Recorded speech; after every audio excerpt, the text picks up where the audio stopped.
Hello बच्चों, बहुत बहुत स्वागत है आपका अपने चैनल कक्षा गणित में। आज आपको उच्चतम और निम्नतम मानी मैक्सिमा और मिनिमा के बचे हुए शेष प्रश्न जो कि एक्सरसाइज 6.5 से थे, उन बचे हुए प्रश्नों को पूरा करना है। इससे पहले जो हमने वीडियो दिया है उस वीडियो में हमने 1 से लेकर के और 3 तक प्रश्न कंप्लीट करवाए। अब आप ये कहोगे कि गिनती में 1 से 3 है, 3 नहीं है भाई, उसमें बहुत पार्ट हैं। एक में भी 5-6 हैं, दूसरे में, तीसरे में, ऐसे करके कुल काफी बड़ा वीडियो है और उसमें हर प्रकार के प्रश्न हैं। मानी फर्स्ट डेरिवेटिव टेस्ट से भी है, सेकंड डेरिवेटिव टेस्ट से भी है और लॉजिक मेथड से भी प्रश्न को हल किया गया है। तो आइए हम बचे हुए सारे प्रश्न कंप्लीट करते हैं। अगर वो पहले वाला वीडियो अगर आपने अब तक नहीं देखा है तो आई बटन दबा के उसको आप देख सकते हो एक बार, और इस वीडियो को आप पूरा देखेंगे लास्ट तक। अगर लास्ट तक देखेंगे तो सारे प्रश्न एक एक करके यहां पर मिलने वाले हैं। आप बिल्कुल कतई घबराने की बात नहीं है। और वीडियो को लाइक कर दें और दोस्तों के साथ इसको शेयर कर दें और चलते हैं, देखते हैं एक्सरसाइज के सवाल। देखिए क्वेश्चन नंबर 4 लिखा है, सिद्ध कीजिए कि निम्नलिखित फलनों का उच्चतम या निम्नतम मान नहीं है। ये जो फलन दिए गए हैं इन फलनों का उच्चतम या निम्नतम मान नहीं है, ऐसा हमें प्रूव करके इसमें दिखाना है। चलिए देखो पहला क्वेश्चन क्या है। यहां पर लिखा है f(x) बराबर e⁻x। उच्चतम या निम्नतम मान ज्ञात करने के लिए हम इसका सबसे पहले क्या करते हैं, फलन का फर्स्ट टाइम डेरिवेटिव करते हैं। तो पहली बार अवकलन करोगे तो यहां पर आपको लिखना है f'(x) और बराबर e⁻x का अवकलन आपको लिखना है e⁻x। ठीक है ना। इसके बाद क्या करते हैं, हमें अगर उच्चतम या निम्नतम मान ज्ञात करना है तो f'(x) का मान 0 होना चाहिए। अब आप ये बताओ कि e⁻x का मान क्या कभी शून्य हो सकता है? x का जो भी मान आप कोई भी रियल नंबर रख दें तो कभी भी e⁻x का मान शून्य नहीं हो सकता। मानी e⁻, यहां पर कोई भी रियल नंबर रख दें कभी शून्य नहीं हो सकता। क्यों? क्योंकि वास्तव में e का मान जो होता है वो 2.718 के लगभग होता है। e का मान कितना होता है? 2.718 के लगभग होता है। इसलिए हम ये कह सकते हैं कि इसकी वैल्यू कभी शून्य हो ही नहीं सकती। x का कुछ भी मान लिख दें कभी इसकी वैल्यू शून्य नहीं हो सकती। तो अगर इसकी वैल्यू शून्य नहीं होगी तो इसका मतलब f'(x) का मान कभी शून्य हो ही नहीं सकता। ठीक है। यहां पर ऐसे भी लिख सकते हैं, for all x belong to R, मतलब x के किसी भी मान के लिए f'(x) का मान कभी शून्य नहीं होगा। और जब f'(x) का मान शून्य नहीं होगा तो इसका मतलब जो दिया गया फलन है वो कभी उच्चिष्ट या निम्निष्ट मान नहीं देगा। तो क्या लिखना है, अतः f(x) का कोई उच्चतम या निम्नतम मान नहीं होगा। बोलो भाई ठीक है, क्लियर। बस इतना ही आपको लिखना है और कुछ ज्यादा बढ़ाना घटाना नहीं है, क्योंकि यहां पर f'(x) का मान 0 हो ही नहीं सकता। कभी x का कुछ भी मान लिख दें कभी 0 हो नहीं सकता, और जब 0 नहीं हो सकता तो इसका मतलब इसका न तो उच्चतम मान होगा और ना ही निम्नतम मान। ठीक है। चलिए बिल्कुल इसी प्रकार से आपको सेकंड पार्ट करना है। देखिए सेकंड पार्ट क्या लिखा है, ये लिखा है gx बराबर log x। अब बताओ इसका अगर हम पहली बार अवकलन करेंगे तो क्या लिखेंगे, g'(x) लिखेंगे और log x का अवकलन आपको 1/x लिखना है। अब आप ये देखो कि यहां पर x का कुछ भी मान लिखो, कुछ भी, कभी ये शून्य नहीं हो सकता। x का कोई भी मान लिख दें, कोई भी रियल नंबर लिख दें, कभी शून्य हो ही नहीं सकता। 1 लिखोगे तो 1/1, 2 लिखोगे तो 1/2, 3 लिखोगे x का मान तो 1/3 हो जाएगा, 4 लिखोगे तो 1/4 हो जाएगा। मतलब कुल मिला के हम ये कहना चाह रहे हैं कि कभी भी ये शून्य हो नहीं सकता। इसका मतलब g'(x) का मान कभी शून्य नहीं होगा, और जब g'(x) का मान शून्य नहीं होगा तो इसका मतलब फलन का कोई उच्चिष्ट या निम्निष्ट मान नहीं होगा।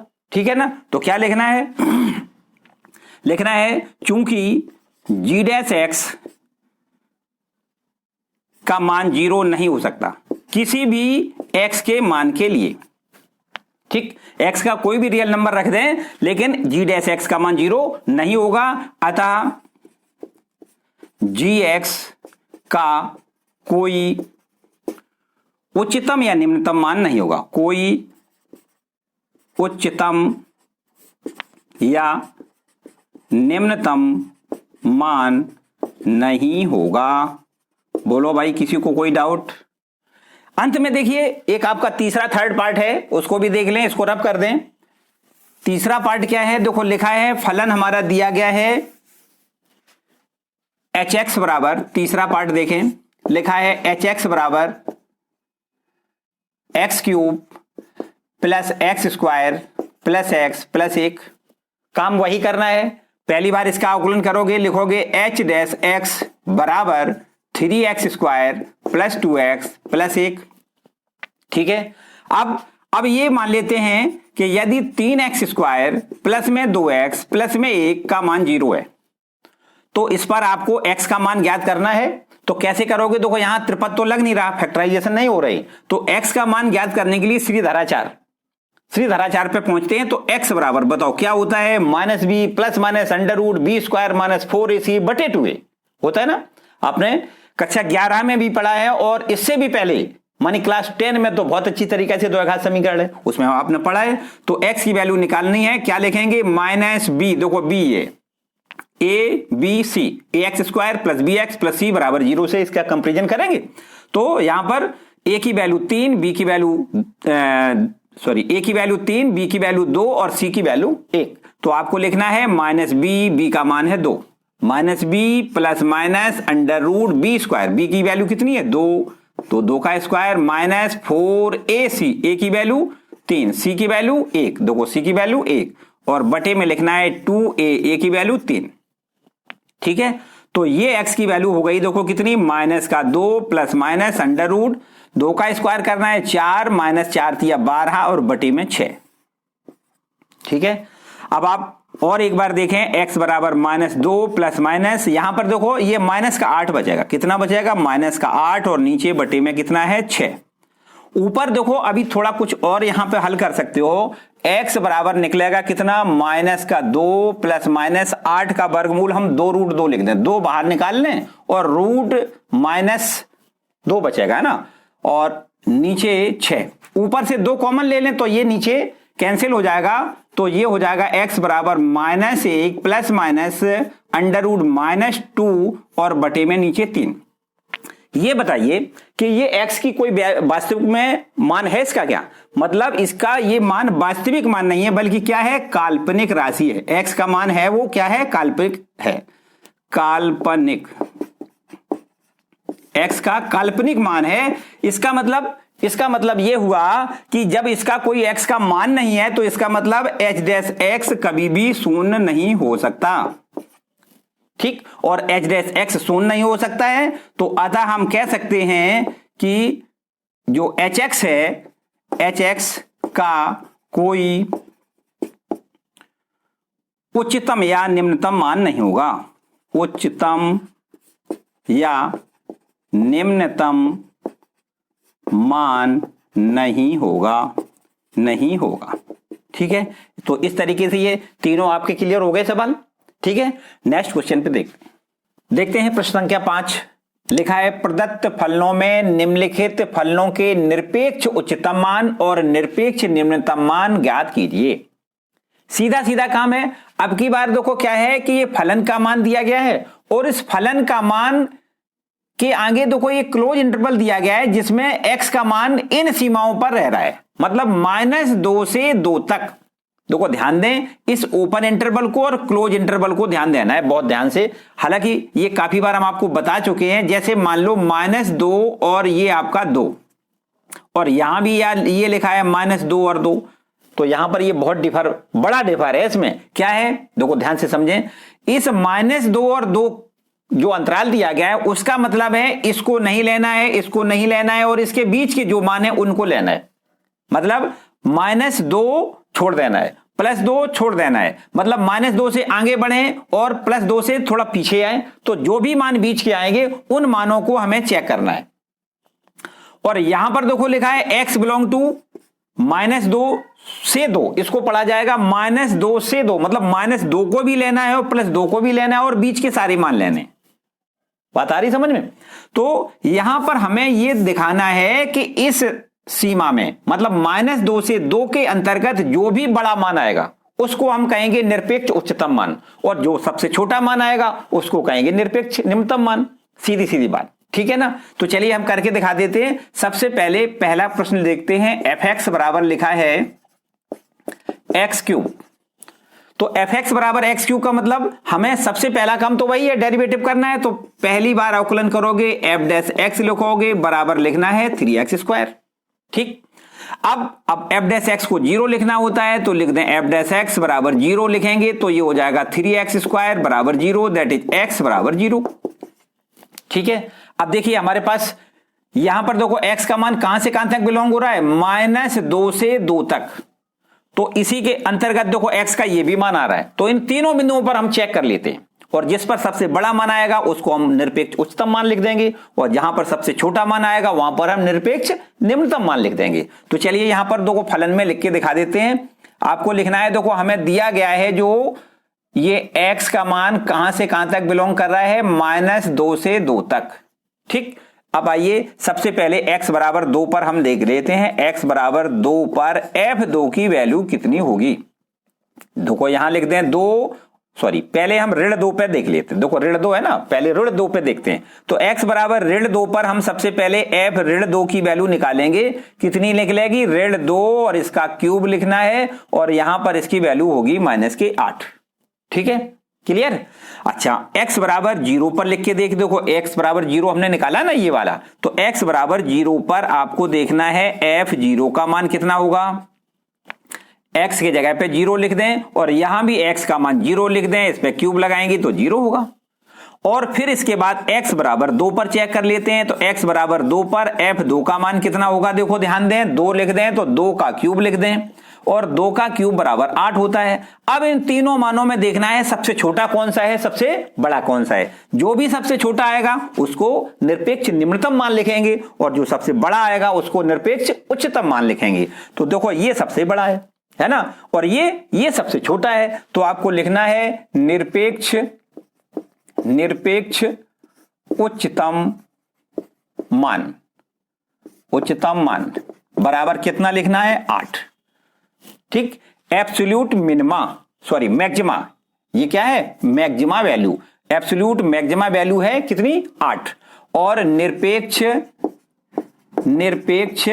निम्नतम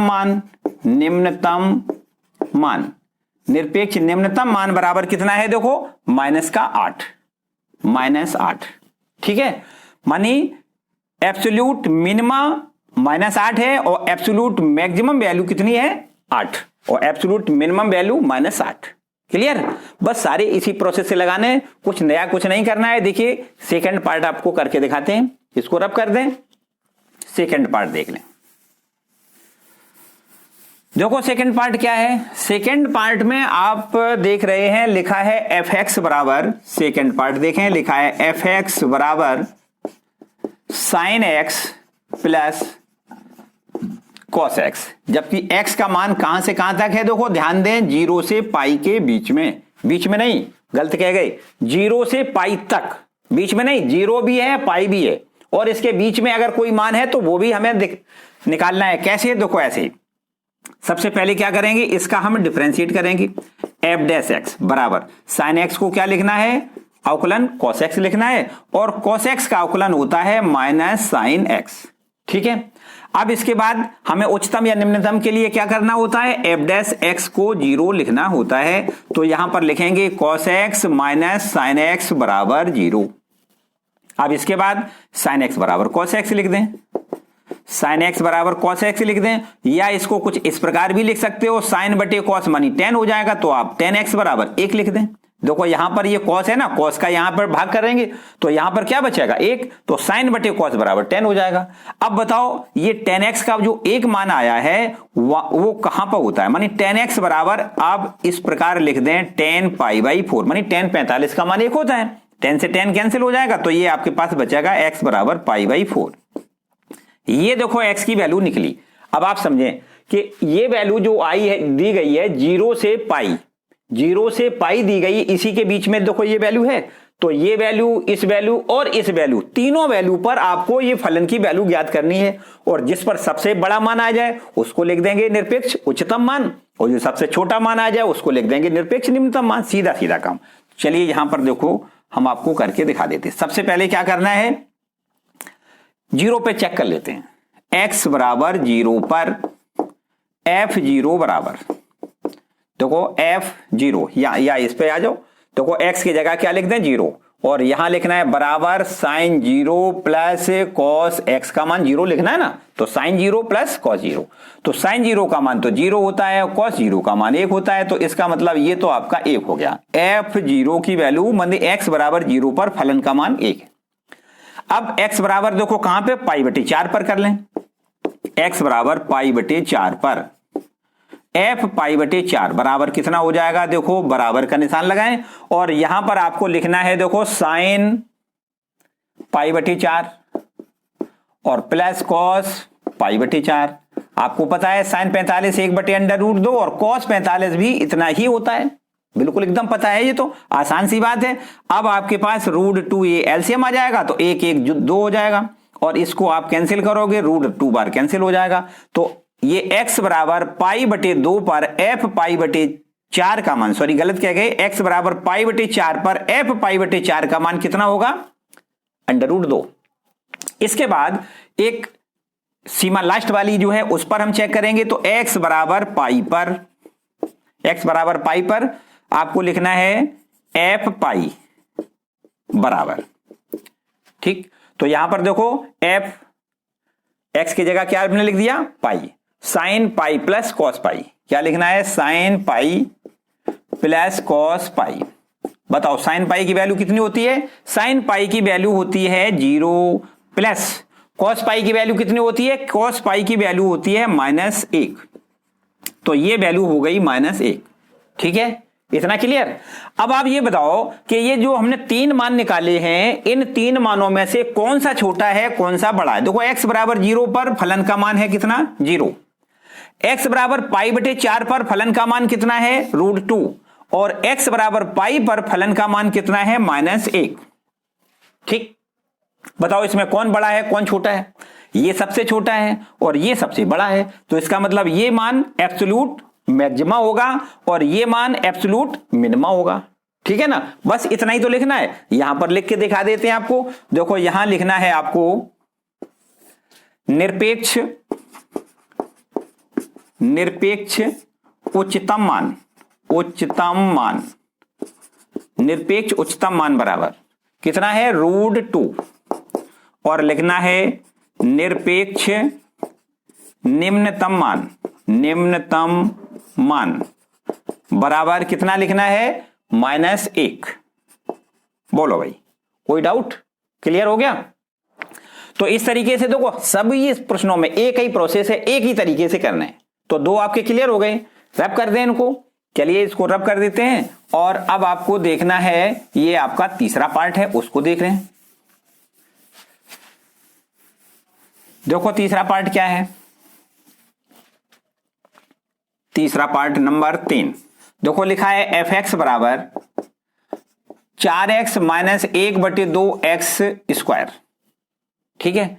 इसको क्या कर दें, और ये देखो जो अंतराल दिया गया है वो है x बिलोंग कर रहा है कहां से कहां तक, -2 से 9/2, ठीक है। तो देखिए इसको सबसे पहले क्या करना है, सबसे पहले इसका अवकलन करना है, तो f' की वैल्यू निकल आएगी कितनी, 4x का अवकलन 1 - 1/2, और ये आपका कितना हो जाएगा 2x हो जाएगा, और ये इससे 2 से 2 काट दें, तो अब हमारे पास ये हो जाएगा 4 - x, ठीक है। अब क्या करना होता है, अब f' को 0 लिखना होता है, 0 लिख दें तो क्या हो जाएगा, तो हो जाएगा 4 - x बराबर 0, तो इसका मतलब हो गया x का मान हो गया 4। बोलो भाई किसी को कोई डाउट, x बराबर 4 हो गया। अब देखिए ये 4 मान इस अंतराल में आना चाहिए, आ रहा है वास्तव में, -2 से आगे चलें और ये 4.5 है, 4.5 से पीछे ये है ना मान, तो इसका मतलब इसके अंतराल के बीच में ही है। तो अब आप इस मान को मतलब x बराबर -2 पर फलन का मान निकालेंगे, x बराबर 4 पर फलन का मान निकालेंगे, और x बराबर 9/2 पर भी फलन का मान निकालना है आपको, और देखना है कहां पर ज्यादा है और कौन वैल्यू बड़ी है और कौन वैल्यू छोटी है। तो सबसे पहले यहां से नंबर लगाएंगे, x बराबर -2 पर f -2 बराबर, तो को x का मान कितना लिख दिया, 2, और यहां लिखना है 4 इंटू ब्रैकेट में क्या लिखना है, x का मान कितना -2 और -1/2, और x का मान लिखना है -2 का स्क्वायर, ठीक। x की जगह पे -2 लिख दिया, तो ये तो हमारा हो गया -8, और ये हो जाएगा माइनस का 1/2 और इसका जब स्क्वायर करोगे तो माइनस का प्लस हो जाएगा, 2 का स्क्वायर 4 हो जाएगा। 2 से इसको 2 बार काट दें तो ये माइनस का 8 ये और माइनस का 2 ये, तो आपको लिखना है माइनस का 10। x बराबर 2 पर जो फलन की वैल्यू है वो कितनी है, -10। ठीक है, चलिए इसके बाद अब आपको चेक करना है x बराबर 4 पर। यहां लिख दें x बराबर 4 पर फलन का कितना मान होगा। देखो ध्यान दें, f4 बराबर, ठीक है, x की जगह पे 4 रख दें और यहां पर आ जाओ, बराबर का चिन्ह आगे लिखो, 4x का मान भी आपको 4 रखना है और माइनस का 1/2 x का मान 4 रखना है और इसका स्क्वायर। ठीक है, x का मान हमने केवल इस फलन में 4 रख दिया और कुछ नहीं। 4 चौको 16 माइनस 1/2, 4 का स्क्वायर 4 चौको 16 और इसको इससे 2 बार 8 बार कट जाएगा, 2 से 8 बार कट जाएगा और बस 16 में से 8 घटाओगे 8 बचेगा। तो f4 की वैल्यू कितनी आ गई, 8। अब आपको क्या करना है, 9/2 पर भी चेक कर लेना है। तो x बराबर 9/2 पर आपको फलन की वैल्यू ज्ञात करनी है। तो f 9/2 बराबर, देखो x का मान यहां पर रख दें 9/2, तो देखो 4 का मान तो 4 रखेंगे, x का मान लिखेंगे 9/2 माइनस 1/2, x का मान लिखना है 9/2 और इसका स्क्वायर। सही है, चलिए देखो 4 इंटू में 9/2 माइनस 1/2 इंटू 9 81 और 2 का स्क्वायर करेंगे कितना, 4। तो इसको आप पहले 2 बार कैंसिल कर दें और ये हो जाएगा कितना, 9 दूनी 18 माइनस 81 बटे में 4 दूनी 8। ठीक है, इसको थोड़ा और हल करेंगे, देखो 8 एलसीएम आ जाएगा और 18 8 144 होता है, 144 माइनस का 81। अब घटा दो भाई, कितना हो जाएगा, देखो 3, तो ये बचेगा, 4 में से 1 घटेगा 3 बचेगा और ये आपका हो गया कितना, ये हो गया 14 में से 8 घट जाएगा 6 बचेगा, माने 63/8। इतना क्लियर। ये आपका, अब देखो समझो बात, ये जो वैल्यू हमने 3 निकाली है किस किस बिंदु पर, देखो x बराबर -2 पर तो आपको फलन हमने निकाल के दिया है कितना, -10। फिर इसके बाद x बराबर 4 पर फलन का मान निकाल के दिया है कितना, 8 और x बराबर 9/2 पर फलन का मान निकाल के दिया है 63/8। 63/8 को अगर हम सही से लिखें तो 7 दशमलव समथिंग आएगा कुछ, है ना। तो समझे कौन सा सबसे बड़ा मान है, कौन सा सबसे छोटा मान है। मेरे ख्याल से अगर बड़े की बात करें तो आपको बिल्कुल स्पष्ट दिख रहा है, ये तो सबसे बड़ा है। और इसके बाद सबसे छोटे की बात करें तो देखो ये सबसे छोटा है। तो इसका मतलब निरपेक्ष उच्चतम मान आपका 8 होगा और निरपेक्ष निम्नतम मान आपका -10 होगा। क्लियर बात। तो बस यही लिख देते हैं, है ना। तो आपको क्या लिखना है, निरपेक्ष, देखो यहां लिख दें निरपेक्ष उच्चतम मान। उच्चतम मान, निरपेक्ष उच्चतम मान बराबर क्या लिखना है, देखो आपको लिखना है 8 और यहां लिखना है निरपेक्ष निम्नतम मान। निम्नतम मान, निरपेक्ष निम्नतम मान बराबर क्या लिखना है, -10। जो सबसे छोटा है वो निरपेक्ष निम्नतम मान और जो सबसे बड़ा है वो निरपेक्ष उच्चतम मान। क्लियर हो गया, ठीक है ना। कोई डाउट नहीं। देखो सारे प्रश्न एक जैसे हैं। मेरे ख्याल से अगर करना चाहो तो आप इसको खुद भी कर सकते हो, कर सकते हो। अगर कर सकते हो तो बताएं और नहीं कर सकते हो मेरे ख्याल से हम छोड़ देते हैं आपके लिए। और बाय द वे अगर ना है तो कमेंट करके मुझे जरूर पूछोगे, ठीक है ना। चलिए नेक्स्ट क्वेश्चन देखते। तो देखिए क्वेश्चन नंबर 6वां लिखा है, यदि लाभ फलन px बराबर 41 minus 24x minus 18x square से प्रदत्त फलन है तो किसी कंपनी द्वारा अर्जित उच्चतम लाभ ज्ञात करिए। उच्चतम मानी मैक्सिमा, सीधा काम है, बस मैक्सिमा पूछा गया है कि मैक्सिमम मान उसका, मानी जो हमें लाभ हुआ है वो मैक्सिमम लाभ कितना है, बस इतना ज्ञात करना है।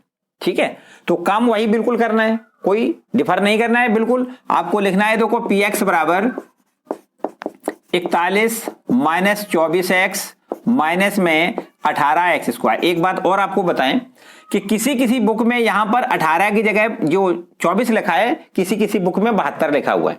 ठीक है, तो उससे कोई खास मतलब नहीं है, बिल्कुल प्रोसेस एक ही है। यहां पर किसी बुक में अगर 72 लिखा है तो आप 72 मान के इसको हल करेंगे, वैल्यू बदल जाएगी, बाकी प्रोसेस सब वही होगी। ठीक है ना। तो सबसे पहले क्या करते हैं, इसका हमें पहले बार इसका अवकलन करना है p डैश x बराबर कितना हो जाएगा, देखो ये तो अचर है 41, इसका अवकलन 0 हो जाएगा। और माइनस में 24 x का अवकलन 1 लिखना है, माइनस में 18 और x स्क्वायर का अवकलन आपको 2x लिखना है। ठीक है, तो अब हमारे पास ये हो जाएगा, देखो कितना, ये हो जाएगा माइनस का 24 और माइनस का 18 दूनी 36 इंटू एक्स। ठीक है, इन दोनों में से अगर चाहें तो एक काम और कर सकते हो, इन दोनों में से आपको 12 माइनस का 12 कॉमन ले लेना है। ठीक है, तो 12 दूनी 24 मानी 2 और ये माइनस माइनस प्लस हो गया, 12 तिया 36, 3x, ये आपका इतना हो गया। ठीक है, अब क्या करना होता है, अब आपको इसको p डैश x को मानी पहले वाले अवकलन को, जो पहली बार अवकलन किया उसको 0 लिखना होता है, तो p डैश x बराबर 0 लिख दें। तो अब हमारे पास ये हो जाएगा कितना, ये हो जाएगा माइनस 12 ब्रैकेट में 2 प्लस 3x बराबर 0। देखिए इसको पहले माइनस 12 को इधर पक्षांतर करेंगे, 0 में 0 चला जाएगा, तो यहां पर बस इसको यहां पर देखो x की वैल्यू निकालोगे तो 3x बराबर -2 या x बराबर हो जाएगा -2/3। ठीक है, क्लियर इतना। अब क्या करना होता है, अब इसको हमें जो फर्स्ट डेरिवेटिव निकाला है उसका हमें दूसरी बार अवकलन करना है, माने सेकंड डेरिवेटिव निकालना है। तो चलिए यहां देखो, इसको हम दोबारा से फिर अवकलन कर दें, तो लिख दें p डबल डैश x बराबर, ठीक है, देखो ध्यान दें, इसका अवकलन कर देते हैं यहां पर, है ना, वही तो चीज है। तो -24 इसका तो अवकलन 0 हो जाएगा, और फिर -36 x का अवकलन 1 लिखना है, मानी आपका ये हो गया डबल डेरिवेटिव की वैल्यू कितनी हो गई, -36। तो ये तो ऑलरेडी माइनस वैल्यू है, अगर x का मान क्या किसी भी मान के लिए माइनस वैल्यू दे रहा है, तो इसका मतलब x बराबर -2/3 के लिए भी माइनस वैल्यू देगा। तो आपको लिखना है, यहां पर लिख दें माइनस वैल्यू। ठीक, माइनस वैल्यू अगर है तो इसका मतलब क्या हो गया कि फलन आपका उच्चिष्ट हो गया, मानी अधिकतम लाभ हो गया। अब अधिकतम लाभ ज्ञात करना है, तो चलो यहां लिख देते हैं अधिकतम लाभ, अधिकतम लाभ होगा, है, अधिकतम लाभ होगा मानी मैक्सिमा है, समझो, ऐसे समझो, है ना, लाभ होगा। अब अधिकतम लाभ और निकालना है, तो ये कैसे निकालोगे, देखो x का मान -2/3 फलन में लिख देना है, बस अधिकतम मान निकल आएगा। तो लिख दें अधिकतम लाभ बराबर अधिकतम लाभ, क्या लिखोगे, देखो x का मान -2/3 लिखना है, इसमें देखो p का 2/3 बराबर का चिन्ह लगाएं और यहां लिख दें 41 -24 इंटू एक्स का मान लिखा होगी का 2/3 और का 18 एक्स का मान लिखना है -2/3 इसका स्क्वायर। ओके, बस इसको हल कर लें, बस यही समझो आंसर आ गया। कितना, 41 माइनस ये प्लस हो जाएगा, और यहां पर 3 8 24 8 बार कैंसिल करेंगे, 8 गुणे 2 और माइनस देखो ये तो माइनस का स्क्वायर प्लस हो जाएगा, तो अब ये माइनस का माइनस रहेगा, और 18 गुणा में 2 का स्क्वायर 4 और 3 का स्क्वायर 9 और 9 दूनी 18, 2 बार और कट गया। तो अब हमारे पास ये कितना हो गया, देखो 41 प्लस में 8 दूनी 16 और माइनस का 4 दूनी 8। ठीक है, तो ये हमारे पास हो गया कितना, 41, 16 में से 8 घटा दें तो प्लस का बच जाएगा 8, और बस इसको जोड़ दें तो कितना हो जाएगा, 49। ठीक, तो अधिकतम लाभ आपका 49 हो गया, किसी को कोई प्रॉब्लम नहीं। तो देखिए यहां पर हमने आपको आज 6 प्रश्न कंप्लीट करवा दिए। ठीक है, इसके आगे एक 7वां प्रश्न है, वो बिल्कुल इसी भाषा में है, केवल और केवल मात्र एक यहां पर इंटरवल दिया गया है, क्लोज इंटरवल, जैसा कि अभी हमने आपको इससे पहले एक सवाल में बताया था, एब्सोल्यूट मैक्सिमा और एब्सोल्यूट मिनिमा वैल्यू हमें वहां पर ज्ञात करनी थी, और 7वें प्रश्न में भी वही काम करना है। तो आज थोड़ा हम आपके लिए एक होमवर्क देते हैं, आज आप उस प्रश्न को जरूर घर पे हल करेंगे, 7वें प्रश्न को, और ध्यान से उसका आंसर भी मुझे भेजोगे। और बाय द वे घबराने की कतई बात नहीं है, अगर आपको किसी प्रकार की कोई समस्या लग रही है कि वो नहीं आ रहा है तो कोई घबराने की बात नहीं है, हम उसका हल भी आपको कल बताएंगे। लेकिन आज हम आपसे केवल एक होमवर्क दे रहे हैं कि उसको आप घर पे करेंगे और उसका आंसर हमें कमेंट करके जरूर बताओगे। ठीक है, बस आज का वीडियो हम यहीं समाप्त करेंगे। आज का ये वीडियो आपको कैसा लगा मुझे कमेंट करके जरूर बताएं, वीडियो को लाइक जरूर करें, अपने दोस्तों के साथ इसको शेयर करें, और चैनल पर नए आए तो चैनल को सब्सक्राइब जरूर कर लें, बेल आइकन दबा दें जिससे आने वाली वीडियो का नोटिफिकेशन आपको सबसे पहले मिल सके।